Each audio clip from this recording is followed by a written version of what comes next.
The galaxy was full of stories. Travelers carried them from one star system to another, and traders shared them while exchanging goods in crowded ports. But no story was told more often, and with more fear than the one about the Drollies. The Drollies were not just another alien race. They were the deadliest warriors known across the stars. Entire fleets turned away when Drolly warships appeared on their scanners. Armies surrendered rather than face them on the battlefield. The Drollies had built a reputation over thousands of years, and it was a reputation written in victories. No one could outmatch their strength, their speed, or their discipline in war. The Drollies themselves believed it was their destiny to be unmatched. Their bodies were built for survival. Their skin was like armor, and their claws could slice through steel. Their eyes glowed like burning coals, sharp enough to see through smoke and fog. Even their voices carried weight, deep and commanding, making weaker species tremble. And yet there was one truth the galaxy did not know. For all their power and all their victories, the Drollies carried a weakness so deep that it threatened their future. Their young could not survive. It was not a matter of war or enemies. It was a matter of nature. The Drolly hatchlings, soft and fragile, struggled to make the transition from the larval stage to the juvenile stage. Their bodies were too weak to endure the process. For centuries, fewer and fewer young survived, and the great warrior species began to see its numbers decline. The High Council of Drollis, made up of the oldest and most respected warriors, tried everything. They built machines to care for the young. They designed strict methods of protection. They even attempted to remove emotion from the process, believing discipline would give the hatchlings strength. Nothing worked. And so, for the first time in their long and proud history, the Drollies faced a future where they might disappear. The galaxy would have called it justice. Many species would have celebrated the end of their greatest enemy, but the Drollies did not care about how the galaxy saw them. They only cared about survival, and they were prepared to do something no one would ever expect from them. They were prepared to ask for help. The council chamber of Dral Prime was silent as the leaders considered their options. The chamber itself was massive, built of dark stone that shimmered under the red glow of their homeworld sun. Statues of warriors lined the walls, each carved to remember a great victory, but now, the faces of the council members were heavy, full of worry rather than pride. "We are the strongest in the galaxy," one of the elders growled, his voice echoing in the chamber. "And yet our young fail to survive. The enemy does not defeat us, nature itself defeats us. Strength alone cannot raise a child," another elder replied. Her eyes burned with frustration. "We guard them, but they break. We shelter them, but they wither. It is not protection they lack, it is something else." The word something else hung in the air. No Drolly could say what it meant. They were warriors, trained to fight, not to nurture. They had no stories of tenderness, no traditions of comfort. The young needed care that warriors could not provide. Then from the shadows a voice spoke. It was Elder Koresh, the oldest among them. His body was marked with scars, each one a memory of a battle he had survived. He had seen more wars than anyone in the chamber. When he spoke, the others listened. "There is one species," Koresh said slowly, "that might do what we cannot." The others turned to him, confused. "They are weak," Koresh continued. "They are fragile, and their weapons are simple compared to ours. But they have one gift that no other race has shown. They care for their young with a passion beyond reason. They even care for creatures outside their kind. They have built homes for animals, shelters for the small and helpless, and they share their affection freely. This gift allows them to nurture life that would otherwise perish." He paused, then spoke the name. "Humans." The chamber fell into shocked silence. Humans were new to the galactic stage. Their ships were small, their technology years behind the great empires, and yet they had begun to spread. Unlike other species, they did not just seek power, they sought connection. They formed alliances, traded openly, and asked questions with endless curiosity. Most saw them as insignificant, a minor species making too much noise. But the Drollies had observed them carefully. They had seen humans raise their children with laughter and warmth. They had seen them bond with animals, teaching even predators to trust them. They had seen humans choose to protect strangers with no expectation of reward. To the Drollies, who had lived their entire lives in discipline and fear, it was something alien, something powerful. The idea was almost unthinkable. The deadliest warriors in the galaxy, entrusting their fragile young to humans. And yet, as the elders debated, they began to see it as the only path forward. If they fail, one elder growled, we lose nothing. We are already dying. If they succeed, Koresh said firmly, then the Drollies will live. And so, the decision was made. The Drollies would go to Earth. The news traveled quickly, carried across space by traders and diplomats. When humans first heard of it, they thought it was a mistake or worse, a trap. Why would the galaxy's most feared warriors come to them, asking for something as personal as the care of their young? At the United Earth Council, leaders argued for hours. Some warned that it was too dangerous. What if the Drollies were using this as a test or a way to spy on humans? Others believed it was an opportunity to prove humanity's worth to the galaxy. If the deadliest species trusted them, then perhaps others would too. In the end, curiosity won over fear, and so preparations began. On Dral Prime, eggs were placed into special containers. Each egg glowed faintly, full of fragile life. For the Drollies, handing over those eggs was harder than handing over their most powerful weapons. It was not just their children. It was their entire future. But they did it. They placed their future in the hands of humanity. As the first Drolly ship set course for Earth, carrying the precious eggs, the galaxy watched with disbelief. The deadliest species in the galaxy had chosen humans, fragile, unpredictable, and compassionate humans. The story that began in fear was about to take a turn no one had expected, and the bond between two very different species was about to change the galaxy forever. The news spread across Earth like fire. At first, many thought it was just a rumor or some kind of galactic joke. Humans had only recently joined the network of known civilizations. Their fleets were small, their colonies young, and their influence limited. Why would the Drollies, the most feared warriors in the galaxy, come to them with a request so strange, so personal, and so impossible to believe? But the rumors were true. The first Drolly delegation entered the solar system in ships the size of mountains. Their dark hulls shimmered under the light of the sun, and their weapons arrays alone were enough to silence every human defense system. The United Earth Council feared invasion, but the Drolly ships did not fire. Instead, they approached slowly and sent a single message across all channels. Humanity, we come to speak. The words echoed in translation, carried by every broadcast system on Earth. The people listened with wide eyes and nervous hearts. The Drollies requested a meeting on Earth itself, something no alien race had ever done before.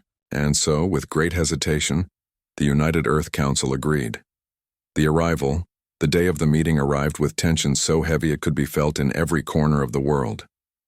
The Drolly ships descended, black shadows cutting across the sky. In the capital city, crowds gathered behind security barriers, holding their breath as the landing platforms shook under the weight of the alien craft. When the Drollies emerged, the air seemed to change. They were massive. Towering figures clad in dark armor, their skin glimmering like obsidian stone, their glowing eyes scanning everything around them. People gasped, and even soldiers trained to stand firm shifted nervously. Stories had always described the Drollies as terrifying, but seeing them in person was something else entirely. At the front of the delegation was Elder Koresh. His scars shone like silver lines across his armored skin, each one a silent testimony of the wars he had survived. When he spoke, his voice rumbled like thunder. Humans, he said, bowing his head slightly, an action that shocked his own warriors. We come not with threats, but with a request. The council chamber fell silent. The proposal inside the United Earth Council Hall. Leaders and representatives from every nation sat in their seats, eyes fixed on the Drolly delegation. Elder Koresh stood tall, unshaken, as he revealed the truth that no outsider had ever heard before. Our young die, he said plainly. Our strength cannot protect them. Our discipline cannot save them.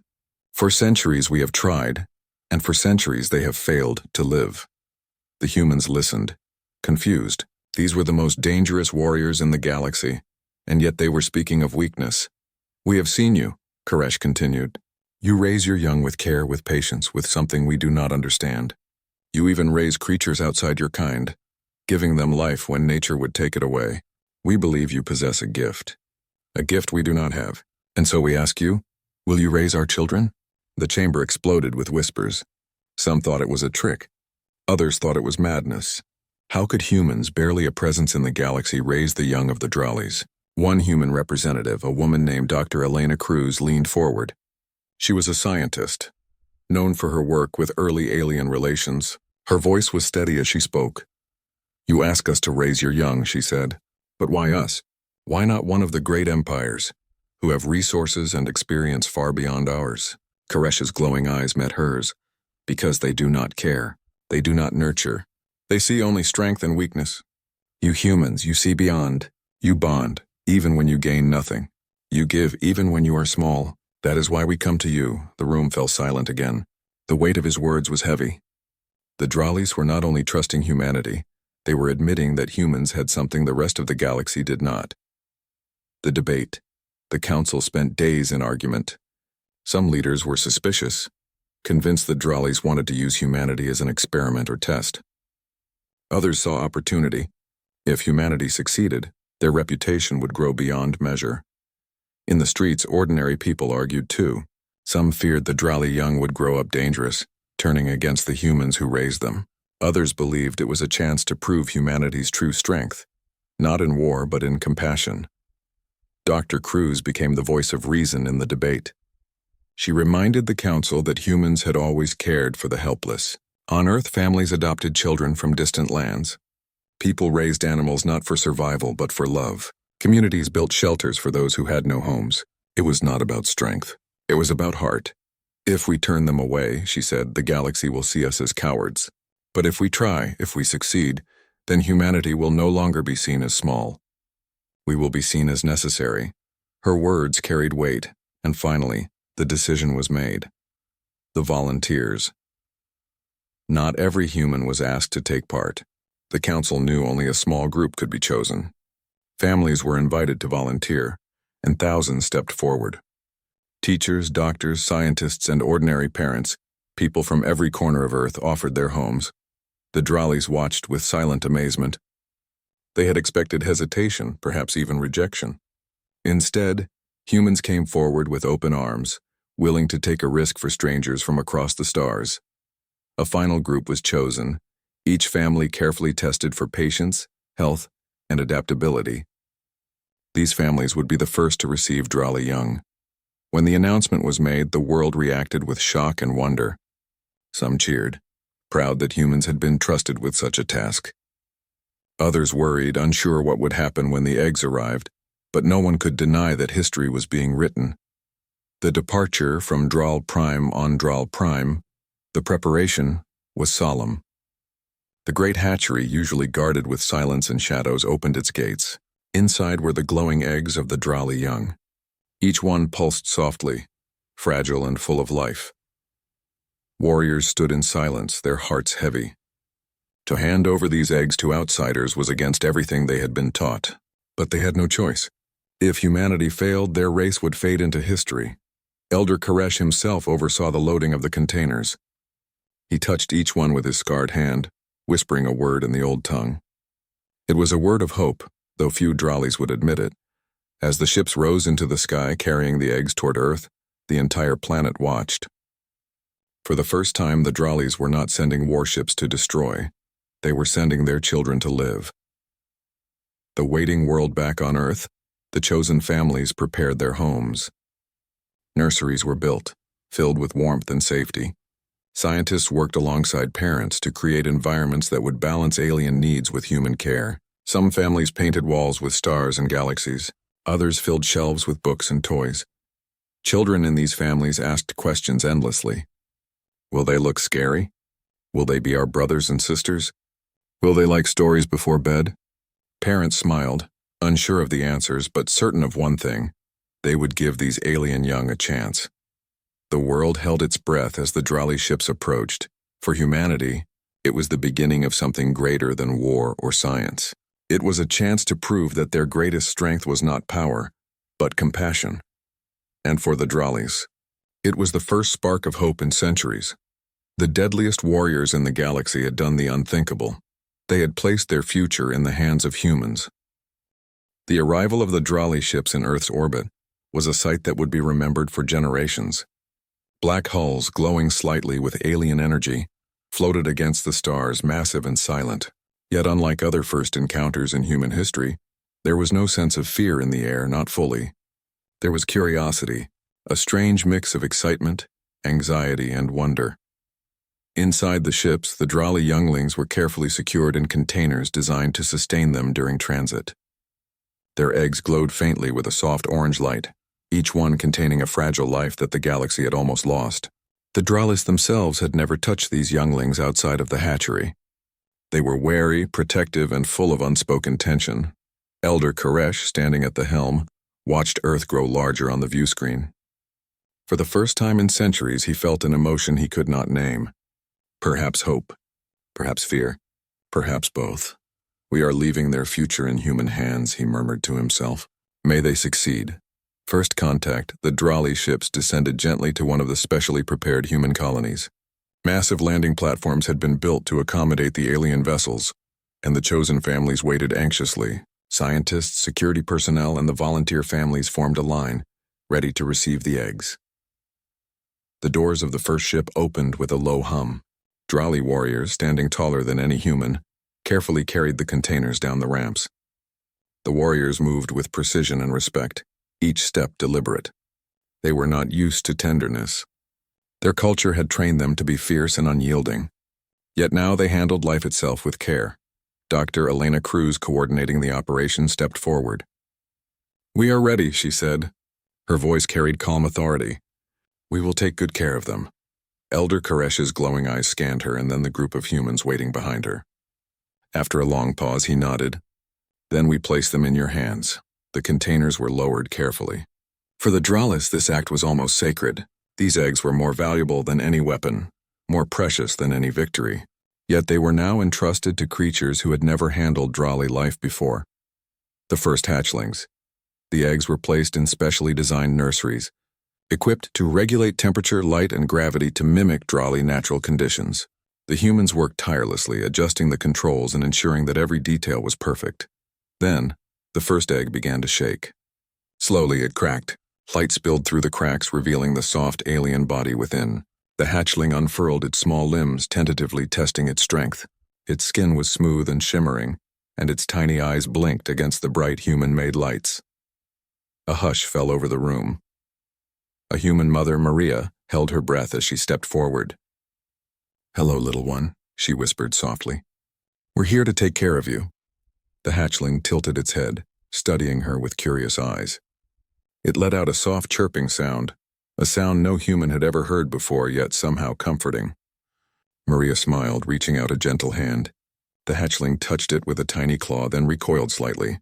It was cautious but not afraid, and then slowly it began to explore, learning to care. The first days were filled with learning on both sides. Humans discovered that Drali younglings were highly intelligent, more aware than their size suggested. They responded to sounds, gestures, and even expressions. Every action humans took was observed carefully, and the younglings adapted quickly to new routines. The humans in turn learned about patience and trust. Drali younglings could be stubborn. They would refuse food if the temperature was slightly wrong or if the sounds around them were too loud. A single careless movement could startle them. But when approached with kindness and consistency, they thrived.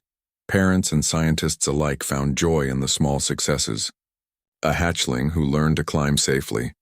A youngling who responded to a lullaby. A creature who finally ate without fear. Every step was celebrated. Elder Koresh observed these milestones from afar. His expression, usually stoic and unreadable, softened slightly each time a hatchling responded positively to human care. "They are stronger than we expected," he whispered to one of his warriors, "and they are learning in ways we cannot teach." The first bonds over time, bonds began to form. Children who had volunteered to care for Drali hatchlings grew attached. They spent hours talking to them, reading stories, and even playing simple games. The hatchlings, in return, responded with trust and curiosity. One young boy, 12-year-old Liam, had a Drali named Kira assigned to him. Kira was small, with bright orange eyes that glowed softly in the dark. At first she was wary of Liam's touch, but he was patient, sitting quietly and speaking softly for hours. Slowly, Kira began to approach him, eventually resting her tiny head on his shoulder. "See?" Liam said to his mother one evening. "She trusts me. She really does." This bond was exactly what the Drawleys had hoped for but could not have imagined in such depth.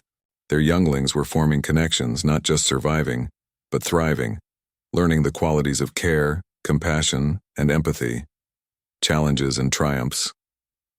Not everything was easy. Some hatchlings struggled more than others. One particularly large hatchling refused to eat for days. Parents tried everything, different temperatures, soothing music, gentle words. Nothing worked until a human child named Amira sang a soft song she had made up herself. Slowly, the hatchling responded, nuzzling her hand and taking the first tentative bites. Moments like these were victories not only for the humans, but also for the Drawleys. They began to understand the depth of human ingenuity and patience, a species that had survived on curiosity, problem-solving, and kindness was capable of nurturing life in ways the Drawleys never had. The Drawleys' watch elder Koresh and his warriors did not involve themselves directly in daily care. It was too unfamiliar, too uncomfortable. Instead, they observed quietly from monitoring stations, learning in silence. "What are they doing?" One young warrior whispered one evening, pointing to a human father cradling a Drawley hatchling while telling a story. "They are teaching the younglings something." "We never taught," Koresh replied, his voice soft. "Patience, trust, comfort. Strength is not only in muscle or claw, sometimes it is in heart." This was a revelation. Dralis had been bred and trained for battle, for survival. They had valued strength above all else. And yet, here were humans, creatures considered weak, showing them a type of strength that could save their entire species. A glimpse of the future weeks passed. Drawley hatchlings grew, exploring their new world under careful supervision. They learned to walk, to grasp objects, and to respond to humans with trust and affection. Each day, the humans discovered something new about them, and slowly the Drawleys began to see the impossible truth. The future of their species, once uncertain, was now bright. Their younglings were thriving in human hands, growing stronger and wiser every day. Koresh, standing on the observation deck one evening, looked at Earth through the viewports. The city lights stretched across continents, and the laughter of children echoed even in his memory. He realized that the Drawleys had made the right choice. Humans were more than companions, they were partners. Their kindness, patience, and care had given life to a generation that might have otherwise been lost. And for the first time in centuries, hope burned bright in the hearts of the Drawleys. A new beginning. The first children of the Drawleys were no longer just eggs or hatchlings. They were living beings capable of learning, loving, and thriving under human guidance. Families had bonded with them. Communities had supported them. And the Drawleys had watched in amazement as their most sacred and vulnerable younglings adapted to life among another species. The story of these first children would be remembered forever. It was a story not of war, not of conquest, but of trust. And it was a story that would change both humans and Drawleys alike. For the humans, it was a chance to prove their true strength, not in weapons or battles, but in care, empathy, and courage. For the Drawleys, it was proof that even the deadliest warriors could learn from the weakest species, that survival sometimes required more than claws and steel. It required trust. And as night fell over the nurseries, the hatchlings nestled in the arms of their human families. The first seeds of a bond that would shape the galaxy had already taken root. The months passed, and the human families continued to nurture the Drawley younglings. What had started as cautious curiosity slowly transformed into deep bonds. The hatchlings, once fragile and hesitant, grew stronger each day. Their limbs became firm, their senses sharper, and their intelligence blossomed under human care. At first, the Drawleys watched quietly, still unsure if the humans' methods would produce results. Their culture valued discipline, power, and survival above all else. Care and affection had always been considered unnecessary luxuries. Yet now, their most precious young were thriving in ways no Drawley had ever imagined possible. "Look at them," Elder Koresh said to his aide one morning, his voice tinged with amazement. "They are learning more than survival. They are learning life." His aide, a young warrior named Varek, glanced at a nursery viewport. A human child sat cross-legged on the floor, reading aloud from a storybook while a Drawley hatchling perched nearby, listening intently. The creature's glowing eyes followed every word, its head tilting as if it understood not just the story but the emotion behind it. "They adapt quickly," Varek said, "faster than we expected. Faster than our training could ever teach them." Koresh nodded slowly. "And that is the power of humans. Not strength, not weapons, but patience, guidance, trust." The first friendships human children formed bonds with the Drali younglings almost immediately. They played together, laughed together, and learned from each other. Even the most cautious Drali hatchlings began to mimic human behavior, showing curiosity about toys, music, and stories. One human girl, Amira, became inseparable from her Drali companion, a youngling named Ciro. Ciro had once refused to eat and had been wary of all humans, but now it followed Amira everywhere. It learned how to climb small obstacles, how to respond to commands, and even how to express itself in gestures that resembled human emotions. "You're my best friend, Ciro," Amira said one afternoon as she brushed the creature's soft-scaled head. Ciro chirped softly in response, nuzzling her hand. The Dralis, observing from afar, were shocked. They had never seen their young form attachments like this. The humans' gentle methods were teaching their children empathy, cooperation, and creativity, qualities Dralis had long neglected in favor of strength and survival. Lessons beyond strength. Human caregivers also began to understand the Drali younglings in ways the Dralis themselves had not considered. Each hatchling had unique needs, preferences, and personalities. Some were adventurous and eager to explore, while others were shy and careful. Humans adjusted their methods accordingly, teaching the younglings not only how to survive, but how to adapt and thrive in the world. A teacher named Elias noticed that one Drali, small and quiet, responded better to stories than games, so he began reading aloud every morning, creating tales that blended human imagination with Drali history. Slowly, the youngling began to interact more with others, gaining confidence and forming friendships. "These children are learning more than survival," Elias said to Dr. Cruz during a break. "They're learning understanding, patience, and curiosity, things that no one ever taught the Dralis." Dr. Cruz nodded. "This is why the Dralis came to us, not for strength but for guidance. They saw that humans have something their warriors cannot teach." A growing connection. As the months turned into a year, the young Dralis grew taller, stronger, and more intelligent. They had mastered basic movement, communication, and even simple problem-solving tasks. They began to work together, forming small groups to play, explore, and learn. Elder Koresh and his council began to notice a remarkable change, not just in the younglings, but in their own species. Drali warriors, once cold and distant, began to observe human behavior with curiosity. They started to ask questions about human customs, emotions, and methods of care. "Why do they tell stories?" Varek asked one evening, watching a human mother read to a group of hatchlings. "They are teaching more than words," Koresh replied. "They are teaching trust, empathy, and imagination. Our warriors never understood the strength in those things. It was a revelation. Dralis had always believed that power and discipline were the only path to survival. Now they were seeing an entirely new way of thinking, one where the young could grow not just strong but wise and compassionate." The first challenges, of course, not everything was easy.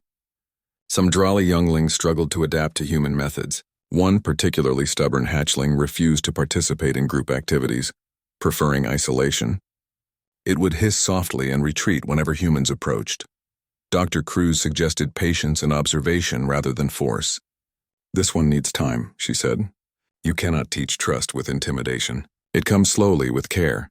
The humans took turns sitting quietly near the youngling, speaking softly, offering food gently, and letting it explore on its own terms. Days passed, then weeks. Slowly, the hatchling began to respond. It cautiously approached a human child, then touched their hand. It began to play with others, learning cooperation without fear. Elder Koresh watched silently. He had never considered that patience rather than force could teach a child anything, and yet here it was, proving itself in every gesture, every interaction. Unexpected friendships. The most surprising part of the program was the friendship between species. Drali younglings began to view humans not as caretakers but as family. They learned to imitate human laughter, respond to gestures, and even comfort humans in ways the Dralis themselves rarely showed. One evening, a young Drali named Lyra noticed a human child crying over a scraped knee. Lyra hesitated, then reached out with a small, scaled hand and gently touched the child's shoulder. The child looked up, surprised, and Lyra chirped softly. The human smiled and hugged Lyra, and in that moment, an unspoken bond was formed. Koresh, observing this from the monitoring deck, whispered to Varric, "They are learning more from humans than we ever could have taught them, and we are learning too. Perhaps this is the path to our survival, not through fear but through trust." The first lessons in teamwork, the humans also began teaching the Drali younglings teamwork. Activities were designed to encourage collaboration, problem-solving, and communication. One exercise involved building small structures using lightweight materials. Human children and Drali hatchlings worked together, combining their unique strengths. The Dralis were strong and precise, able to lift and shape heavy materials with ease. The humans were creative and adaptable, finding clever solutions and improvising when problems arose. Together they accomplished tasks neither species could have done alone. The Dralis observing these exercises were astonished. For centuries, their society had valued individual strength and power. Now they were witnessing cooperation between humans and Drali younglings produce results far beyond what raw strength could achieve. "This is what we did not understand," Koresh said quietly. "Strength alone is not enough. But together, with guidance, patience, and trust, they achieve more than we could imagine." A cultural shift as the Drali younglings grew under human care. The Dralis themselves began to change. Warriors who had once scorned affection and compassion now observed humans carefully, trying to understand their methods. They began to ask questions, study human ways, and even experiment with small acts of care. It was subtle at first, a warrior helping a hatchling to balance, another teaching it a simple game. But the change was real. The Dralis were beginning to see that strength could coexist with kindness, discipline with patience. Koresh watched this transformation with quiet pride. The humans had not only saved the younglings, they had begun to reshape the Drali culture itself. A bond beyond blood. The most remarkable lesson of all was the bond forming between humans and Drali younglings. These relationships went beyond caretaker and child. They were friendships, partnerships, and family. Drali hatchlings comforted humans when they were afraid, played with them in joy, and trusted them with their lives. The humans, in return, were learning the complexities of the Drali species, their intelligence, adaptability, and unique ways of thinking. Each day brought new discoveries, new connections, and new respect between the two species. Koresh, reflecting on everything he had witnessed, realized that the Dralis had underestimated humans. Not in battle, but in life, humans had a power the Dralis could never have imagined, a power born from compassion, trust, and the willingness to care for others without expectation. Looking to the future as the first year drew to a close, the Drali younglings were no longer fragile hatchlings. They were growing into capable, curious, and confident beings. Their bond with humans had transformed both species. Elder Koresh stood on the observation deck, watching human and Drali children play together in the twilight. For the first time, he felt hope, not just for the younglings, but for the future of his species. "The humans have taught us something we could not learn ourselves," Koresh said softly. "Strength alone will not save us. Only trust, care, and cooperation will ensure our survival." And in the laughter of children, both human and Drali, the future of two species shone bright, a future built not on fear, but on bonds beyond blood. The bond between humans and Drali younglings had grown strong over the past year. Children of both species laughed together, learned together, and explored together. Humans had proven their patience, their creativity, and their kindness. Dralis had begun to understand a truth they had never considered. Strength was not only measured in power or ferocity, but also in trust, care, and cooperation. But peace, as the galaxy often reminded its inhabitants, was never permanent. The threat emerges, it began quietly. Scouts in the outer colonies reported unusual activity. A fleet of unknown ships moving with purpose, scanning systems indiscriminately. At first, the humans dismissed it as traders or explorers, but reports soon became alarming. The ships were heavily armed and their movements were coordinated. The Dralis recognized the signs immediately. These were no ordinary explorers. This fleet belonged to a predatory species that had once hunted the Dralis' ancestors to near extinction. The enemy had been dormant for centuries, but now it was stirring again. Elder Koresh convened his council. "The threat returns," he said, his voice heavy. "Our younglings are not yet ready for war, but we cannot abandon them. We must act, and we must act with humans." The council murmured in agreement. Dralis, who had always relied on their own strength, now looked to humanity for guidance. Humans, who had never faced such a threat, felt the weight of responsibility as well. Preparation and strategy. The human families were called together, along with the Dralis warriors who had been observing the younglings' progress. Dr. Elena Cruz addressed the group. "We have spent months nurturing these younglings," she said. "Now we must protect them, and we must do it together." The humans and Dralis worked side by side. Humans contributed strategy, creativity, and improvisation. Dralis contributed raw power, discipline, and knowledge of galactic warfare. They trained together, practiced maneuvers, and learned to anticipate each other's strengths. Even the Drali younglings played a role. They were too young to fight, but they learned scouting, observation, and communication. Their unique abilities, enhanced senses, speed, and intelligence, proved invaluable in simulations. For the first time, humans and Dralis realized that survival depended not just on individual strength, but on trust and teamwork. The first encounter, the enemy arrived without warning. A fleet larger than any humans had ever seen swept through the outer systems scanning for weaknesses. Dralis warriors took to their ships immediately, joined by human pilots who had trained for months. The first clash was tense. The enemy attacked with precision and brutality, testing the defenses. Dralis fought with unmatched skill, and humans used clever tactics to outmaneuver the enemy.